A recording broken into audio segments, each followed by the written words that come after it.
Bei ya mafuta duniani imepungua kwa kiasi kikubwa baada ya Rais wa Marekani Donald Trump kutangaza makubaliano ya kusitisha mapigano kwa muda wa wiki mbili.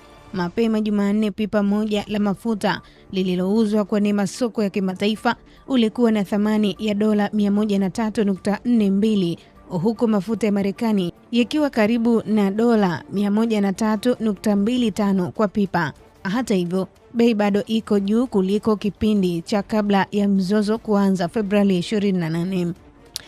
Mtaalamu wa uchumi wa nishati kutoka Japan alisema kushuka kwa ghafla kwa bei kunahusiana na moja kwa moja na tangazo la Trump. Hata hivyo, bei haiwezi kurudi katika kiwango chake cha awali cha takribani dola 70 kwa pipa kwa sababu za uharibifu wa miundombinu katika baadhi ya maeneo ya Mashariki ya Kati.